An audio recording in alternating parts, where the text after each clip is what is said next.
tidak sesuai dengan harapan kita, ekspektasi kita, membuat kita itu putus asa, putus harapan, sampai kecewa. Kita mungkin punya banyak mimpi ya. Ada orang yang mengatakan orang yang banyak mimpi itu adalah orang yang tidurnya terlalu banyak. Apalagi kalau tidur di siang bolongan, sudah pasti banyak mimpi yang dihasilkan. Saking banyak yang nggak terwujud. Nah gitu ya. Nah pertanyaannya adalah apakah ini merupakan salah satu kita bertanya sama Tuhan? Kita mempertanyakan kuasa Tuhan. Ketika kita kecewa, ketika kita putus harapan, apakah benar bahwa Tuhan itu tidak mendengarkan jawaban doa kita? Tadi meskipun sudah berdoa pada Tuhan, tetapi masih mempertanyakan kuasa. Benar bahwa kita sudah berdoa, tapi kita harus memahami sebagai anak Tuhan bahwa doa itu tidak langsung dijawab, tidak selalu langsung dijawab sama Tuhan. Ya. Ada 3 jawaban sebenarnya, antara ya, tunggu, dan tidak. Mungkin Tuhan itu tahu dulu. Tuhan itu kan mengetes kita ya dari hal-hal kecil ya kan? Dari hal-hal yang kecil. Sejauh mana sih kemampuan kamu untuk setia? Sejauh mana sih kemampuan kamu untuk taat? Dari hal kecil saja. Nah kalau dari hal kecil itu saja kita nggak lolos, ya tidak mungkin Tuhan itu langsung mengabulkan doa kita, kan gitu ya? Tidak mungkin. Tuhan itu bukan berarti pilih kasih, bukan berarti harus sesuai apa yang kita berikan sama Tuhan baru Tuhan menjawab, bukan. Tapi Tuhan menguji kemampuan, kualitas iman kita dulu. Makanya ada istilah iya, tunggu. Nah kalau tunggu ini mungkin proses Tuhan sedang berjalan dulu. Kamu tunggu dulu. Tuhan menguji kesetiaan kamu. Kalau tidak, berarti ada yang salah dengan caranya kita berdoa. Jangan sampai kita hanya menggunakan doa kita setiap hari itu hanya untuk meminta saja. Saya minta Tuhan tolong saya, berikan saya kepintaran, berikan saya prestasi. Tapi kita lupa dengan tanggung jawabnya kita. Bahwa ternyata di dalam doa itu tidak hanya sekedar meminta. Ya, apakah dibalik doa kita setiap hari itu sudah menjadi sarana untuk memuliakan Tuhan, atau hanya sekedar memuaskan keinginan kita? Next, pertanyaan slide selanjutnya. Nah, ada orang yang berpikir bahwa tanpa Tuhan hidupku baik-baik saja. Nah, orang yang berpikir seperti ini adalah orang-orang yang masih hidup tentram di dalam zona nyamannya sendiri. Ketika hidupnya bermasalah, sebenarnya dia itu jauh dari Tuhan. Dia merasa aman saja, nggak ada apa-apanya. Ketika dia punya karakter yang lain daripada karakter Kristus, jauh dari keteladanan Kristus, dia pikir itu bukan hal yang aneh, itu biasa aja. Padahal tanpa kamu tahu, itu juga mencerminkan bahwa itu adalah kehidupan tanpa Tuhan. Bahkan mungkin lebih baik lagi, katanya, wah itu tanpa Tuhan malah justru kehidupan yang lebih baik lagi gitu kan. Gak ada yang negur, gak ada yang ngatur saya yang ngatur diri saya sendiri. Ya, apa pernah kadang-kadang di sekolah kayak gitu ya? Jangan dulu ke Tuhan lah, antara murid dengan siswa saja. Misalnya Pak John mau negur sesuatu, mau negur siapa gitu kan, kadang nggak diterima kan? Loh kan saya bisa ngatur diri saya sendiri Pak. Ya kan? Sering kan kita berpikir seperti itu. Padahal itu juga mencerminkan bahwa itu adalah pola pikir yang mencerminkan kehidupan kita tanpa Tuhan. Sudah tidak perlu lagi otoritas iman. Itu maksudnya. Next. Nah, gimana sih jadinya kalau hidup tanpa Tuhan itu? Ada 4 poin yang perlu kita bawa pulang nanti ya sebagai berkat. Poin yang pertama adalah perjalanan dalam kegelapan tanpa arah dan tujuan. Perjalanan tanpa Tuhan sudah pasti berjalan dalam kegelapan. Perjalanan dalam kegelapan itu adalah orang-orang yang masih hidup menikmati dosa, tidak mau lagi, sudah tidak mau menciptakan perubahan dalam dirinya. Nah, kalau karakternya gitu-gitu aja, udah gitu-gitu aja. Tidak ada semacam terobosan baru dalam dirinya yang membuat dia termotivasi. Gimana ya supaya hari ini saya bikin perubahan satu saja, terus di hari berikutnya saya bikin lagi perubahan. Biar apa? Biar saya itu semakin mencerminkan karakter Kristus. Itu harusnya kan begitu ya. Berjalan dalam kegelapan. Orang yang berjalan tanpa Tuhan adalah orang yang tanpa arah dan tujuan. Ya, sama kayak orang-orang yang masih mencintai dunia ini. Dia hanya mengejar harta, mengejar uang banyak, mengejar jabatan. Udah tanpa tujuan. Padahal tujuan akhir hidup ini menurut Rasul Paulus, kira-kira ada yang tahu? Tujuan akhir kehidupan kita sebagai anak Tuhan di dunia ini. Ada yang tahu? Menurut Rasul Paulus adalah Kristus. Ya. Makanya Rasul Paulus pernah bilang, aku hidup bukan aku lagi, tetapi Kristus yang ada di dalam diri aku. Betul kata Rasul Paulus. Itu memaknai dirinya sebagai sarana kemuliaan Tuhan. Kita tidak perlu lagi berjalan di dalam kegelapan. Kita tidak perlu lagi hidup tanpa arah dan tujuan. Yang kedua, hidup dalam ketidakpastian dan pengharapan dan cita-cita. Saya pastikan bahwa orang yang hidup tanpa Tuhan sudah pasti harapan apapun. Tidak ada jaminan kepastian. Yang ada kita hanya beriming-iming saja, bermimpi besar. Yang ada kita hanya berekspektasi saja, bermimpi saja, tanpa kita melekat pada jaminan kepastian. Jaminan kepastian akan harapan kita siapa? Hanya di dalam Tuhan Yesus. Ya. Tanpa pengharapan dan cita-cita. Jangan pikir kamu sebagai siswa kelas 7, kelas 8, kelas 9, hidup saya di sekolah itu ngalir aja, nggak perlu belajar keras, nggak perlu capek-capek belajar. Tugas terlalu banyak, tugas agama, tugas matematika, tugas bahasa Indonesia terlalu banyak. Pusing kepala saya. Nggak perlu. Toh juga nanti saya lulus. Nah, itulah cara pola pikir seperti itu yang mencerminkan itu. Orang yang hidup di dalam ketidakpastian. Apakah kita membiarkan hidup kita ini dalam ketidakpastian? Tentu kamu punya masa depan yang luar biasa. Firman Tuhan berkata, masa depan sungguh ada dan harapanmu tidak akan hilang. Betul. Kalau kita hidup dalam Tuhan, kalau kita hidup di luar Tuhan gimana? Ayo. Ya kan? Semuanya pasti mungkin kalau menurut firman Tuhan. Selama kita hidup di dalam Tuhan, maka segala pengharapan dan cita-cita kita itu kita percaya, kita abaikan akan terwujud. Yang ketiga, hidup hanya untuk mengejar dunia saja. Yang penting saya berprestasi, punya pendidikan gelar tinggi, saya bisa jualan nanti lebih sukses, saya bisa nanti jadi pengusaha sukses, udah gitu aja motivasinya. Hanya sekedar mengejar saja hasilnya. Hanya kebahagiaan semata. Orientasinya apa? Hanya kepuasan dan kebahagiaan semata. Ini hati-hati. Jangan sampai kita sebagai anak Tuhan jatuh pada kehidupan hedonisme. Hedonisme itu ya yang penting bahagia kan? Orientasinya tujuannya kebahagiaan. Next slide selanjutnya. Nah, mari kita lihat sebagai ayat referensi yang menguatkan kita. Coba Pak John minta tolong Jennifer bacain Efesus 2 ayat 10. Karena kita ini berdarah, ciptakan dan Yesus untuk melakukan pekerjaan baik yang dipersembahkan Allah. Dia mau supaya karena kita ini buatan Allah, diciptakan dalam Kristus Yesus untuk melakukan pekerjaan baik yang dipersiapkan Allah sebelumnya. Ia mau supaya kita hidup di dalamnya. Jadi ini adalah merupakan sebuah refleksi bagi kita.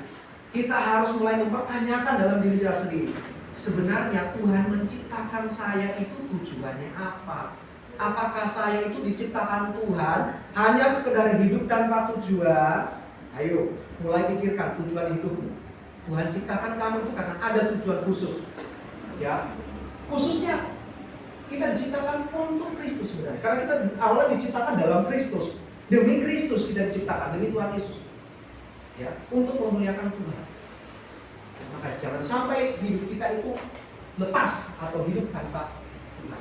Tuhan sudah merancang dari awal, mendesain kehidupan kita dari awal. Ya, dipersiapkan sebelumnya untuk apa? Menjadi sarana untuk melakukan perbuatan-perbuatan baik. Ya. Agar kita juga semakin memberikan kesaksian bagi dunia ini bahwa ternyata Allah itu maha baik. Allah itu kasih. Di mana kita lihatnya? Buktinya di mana? Yaitu lewat pengorbanan Tuhan Yesus di kayu. Tidak ada pengorbanan yang sangat besar di luar pengorbanan Tuhan Yesus. Itu satu-satunya pengorbanan besar yang kita temukan di dunia ini. Tidak ada. Kamu mau cari di tempat manapun, dimanapun, bakalan kamu tidak akan ketemu. Selain di dalam Tuhan Yesus. Ayat yang kedua, Yohanes 14 ayat 6. Kata Yesus kepadanya, akulah jalan, kebenaran dan hidup. Tidak ada seorang pun yang datang kepada Bapa kalau tidak melalui aku. Nah, ini adalah sebuah panggilan sebenarnya. pengakuan Tuhan Yesus kepada muridnya. Ya, di mana murid ada salah satu muridnya satu yang masih masih ragu gitu. Padahal dia sudah bertahun-tahun. Ya, dia sudah bertahun-tahun bersama-sama dengan Tuhan Yesus, tapi masih punya keraguan. Kenapa? Karena imannya belum kuat, imannya belum kokoh, belum dibangun dengan atas dasar fondasi yang kuat. Sama kayak orang yang membangun rumah di atas pasir. Coba, kalau kamu lihat orang yang membangun rumah dekat daerah pesisir di pinggir laut misalnya gitu ya. Mungkin kita memandang wah indah sekali. Tapi kita nggak tahu sampai kapan rumah itu tetap berdiri kokoh. Karena sudah pasti di sekitarnya itu ada tantangan, ada bahaya. Jadi kita juga harus membangun iman yang kokoh di dalam Tuhan Yesus. Next. Nah, pertanyaannya sebagai refleksi bagi kita adalah apakah masih ada kesempatan berbalik kepada Tuhan? Pak Juan tidak perlu menghakimi kalian semua. Ya, kita sendiri yang tahu tentang situasi kehidupan kerohanian kita. Pertanyaannya adalah apakah masih ada kesempatan berbalik kepada Tuhan? Jawabannya adalah masih. Kenapa masih? Kita akan lihat slide selanjutnya, firman Tuhan berkata apa? Jawabannya nih. Kita baca secara bersama-sama 1, 2, 3. Aku datang bukan untuk memanggil orang benar, tetapi orang berdosa supaya mereka. Lukas 5 ayat 30. Aku datang bukan untuk memanggil orang benar. Jadi tujuan kedatangan Tuhan Yesus di dunia ini, tujuan penebusan pengorbanan kematian Tuhan Yesus di kayu salib itu bukan dikhususkan untuk orang-orang benar, tetapi untuk kita sebagai orang yang berdosa. Karena yang wajar, yang pantas diselamatkan adalah orang berdosa. Kalau orang benar, kalau di dunia ini semuanya orang benar, ngapain Tuhan Yesus harus mati di kayu salib? Gak penting gitu loh. Tapi karena dunia ini sudah tercemar oleh dosa, seluruh dunia, semua orang berdosa, kehilangan kemuliaan Allah menurut Rasul Paulus, maka Tuhan Yesus perlu datang di dunia untuk menyelamatkan nyawanya. Next. Nah, ini hal-hal yang perlu kita lakukan agar nantinya ketika kamu pulang, kamu dengarkan firman Tuhan yang sudah Pak John sampaikan. Inilah yang kita lakukan. Beberapa cara untuk membangun kembali hubungan dengan Tuhan. Sekarang kamu mulai bangun refleksi, mulai berpikir, koreksi dirimu. Ya, kalau lebih baik protes dirimu dengan keras. Kenapa ya? Kok saya itu malah semakin jauh dari Tuhan? Ya. Kenapa? Apa yang membuat rohani saya itu semakin terhambat pertumbuhannya? Apa yang membuat saya itu tidak bertumbuh di dalam iman? Jangan-jangan dengan kebiasaan-kebiasaan saya yang sebenarnya jauh dari kehendak Tuhan. Nah, kadang-kadang yang seringkali mempengaruhi tingkah laku karakter kita sebagai anak Tuhan. Pola pikirnya kita dulu. Kalau polanya itu salah, sudah pasti karakternya juga salah. Coba lihat, kalau sudah pasti HP sekarang itu pasti harus pakai pola kan?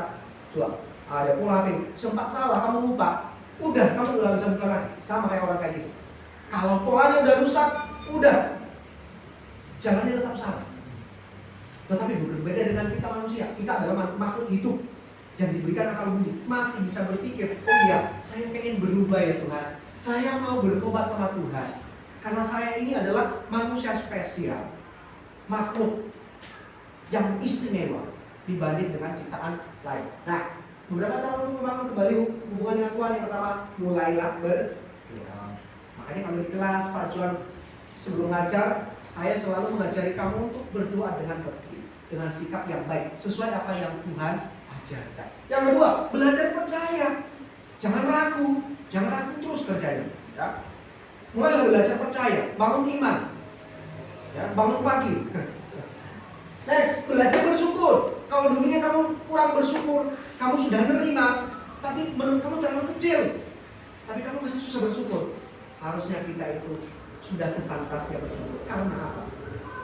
Bersyukur itu seperti yang sudah disampaikan Kak Rere kemarin, bahwa bersyukur dalam skala hal itu adalah bukan berbicara soal apa yang kita terima, tidak tergantung dengan apa yang kita terima, tapi itu adalah sikap hati kita kepada Tuhan. Bangun rutinitas ibadah sama kayak gini kan, puji Tuhan. Hari ini saya lihat sangat tertib sekali ibadahnya, luar biasa sekali. Apa seperti ini caranya? Ini caranya kita membangun rutinitas ibadah. Setiap hari Jumat ibadahnya tertib, ada yang mimpin pujian, yang main musik, yang lain duduk manis. Biar apa? Biar firman Tuhan itu kita disiram dengan firman Tuhan. Pertumbuhan rohani kita juga semakin tumbuh. Yang terakhir adalah rajin baca Alkitab. Saya sering katakan bahwa cara sederhana kita mencintai Tuhan adalah rajin bawa Alkitab di kelas. Makanya kalau Pak John, kalau saya lihat siswa itu yang masih Alkitabnya ditaruh di mana-mana, itu waduh, mengerikan sekali ya, menyedihkan benar. Kalau kita cinta Tuhan, kalau Alkitab kita itu berada di tempat yang sembarang, harusnya kita punya ini Alkitab, saya cinta Tuhan, kan gitu ya. Ini kan sarana media untuk kita dekat sama Tuhan. Tanpa firman Tuhan maka hidup kita ya sia-sia, kita nggak tahu kita mau melakukan apa. Next. Terima kasih semuanya ya. Thank you sudah mendengarkan firman Tuhan hari ini. Kiranya bermanfaat, menjadi berkat untuk kita semua. Next. Mari kita tutup doa. Terima kasih Tuhan Yesus, kami bersyukur karena Tuhan memberikan kami waktu untuk mendengarkan firman-Mu. Seringkali kami sebagai anak-anak-Mu jauh dari Tuhan, hidup tanpa Tuhan, sehingga perjalanan kehidupan kami sering hampa, ada kesepian di dalamnya. Tetapi kami yakin dan percaya ketika kami hidup bersama dengan Tuhan, ada kekuatan yang menopang kami, ada semangat yang terus terbangun lewat iman kami kepada Tuhan Yesus. Tuhan, kiranya firman-Mu ini menjadi cahaya terang dalam setiap kehidupan kami, untuk menerangi setiap hati dan pikiran kami, sehingga itu juga menjadi pedoman di dalam melangkah, bertindak, dan bersikap sebagai anak Tuhan Yesus. Terima kasih Tuhan, hamba menyerahkan untuk kegiatan selanjutnya, kiranya Tuhan pimpin sehingga semuanya berjalan dengan baik, hanya untuk kemuliaan Tuhan. Ini dalam ucapan syukur kami hanya dalam nama Tuhan Yesus kami sudah berdoa. Haleluya. Terima kasih atas kemajuan atas firman-Nya, semoga menjadi berkat dan bermanfaat untuk kita. Selanjutnya kita memberikan kesenangan kalau senang menjadi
Sekali lagi mari kita berdoa. Kami bersyukur ya Tuhan atas penyertaan-Mu sepanjang kami mengawali ibadah ini sampai selesai. Semoga berkat Tuhan. Kiranya kami juga yang sudah beribadah dan juga mendengarkan firman-Mu, kami boleh semakin mendapatkan berkat rohani untuk terus kami bawa pulang, kami terapkan dalam kehidupan kami sehari-hari. Tuhan, kami berdoa juga buat yayasan kami, Yayasan Pelita Wacana Serakhir. Kiranya Tuhan memimpin, Tuhan Engkau pakai para pengurus-pengurus, pembina dan juga pengurus lainnya, kiranya mereka juga semakin mampu untuk menjalankan visi misi pendidikan ini, semua karena penyertaan dan pertolongan Tuhan. Kami juga Tuhan berdoa buat Bapak Ibu guru karyawan yang Tuhan pakai, Tuhan panggil untuk melayani di tempat ini, kiranya Tuhan terus memberikan kami hati untuk melayani anak-anak di tempat ini, agar kami juga benar-benar melakukan pengabdian sesuai dengan apa yang Tuhan mau, bukan apa yang kami mau. Kami yakin dan percaya bahwa dengan segala keterbatasan kami, seringkali kami merasa kecil, tetapi ketika kami mengandalkan kuasa dan otoritas Tuhan yang besar itu, Tuhan memampukan semuanya itu berjalan, sehingga apa yang kami perjuangkan semuanya karena kendali Tuhan dan otoritas Tuhan. Terima kasih Tuhan. Kami juga berdoa buat para pendukung gereja-gereja pendukung, kiranya Tuhan terus menolong mereka, Engkau memberkati setiap pelayanan mereka, Engkau memberkati setiap pekerjaan mereka, Tuhan belaskan setiap kebaikan mereka, agar mereka juga ke depan semakin mendukung sekolah ini untuk memperjuangkan visi misi pendidikan yang ada di tempat ini. Hamba juga secara khusus berdoa buat anak-anak di tempat ini yang Tuhan panggil hatinya untuk berpendidikan di tempat ini. Kami yakin percaya Tuhan tanamkan setiap karakter-karakter Kristus dalam hati dan pikiran mereka, sehingga mereka juga semakin hari semakin bertumbuh di dalam iman. Mereka semakin menunjukkan kecerdasan, semakin menunjukkan kepintaran, semakin menunjukkan hikmat, kebijaksanaan yang berasal dari Tuhan Yesus. Terima kasih Tuhan. Sebentar juga kami akan pulang dan juga sebagian yang melanjutkan kegiatan ekskul. Tuhan pimpin semuanya berada di dalam kendali Tuhan, sehingga apa yang kami lakukan semua yang terbaik untuk kemuliaan Tuhan. Di dalam ibadah kami hari ini Tuhan, banyak kekurangan, banyak dosa ataupun kesalahan, kiranya Tuhan mengampuni kami. Ini dalam ucapan syukur kami, hanya di dalam nama Tuhan Yesus Kristus kami sudah berdoa. Yang percaya katakan, Amin.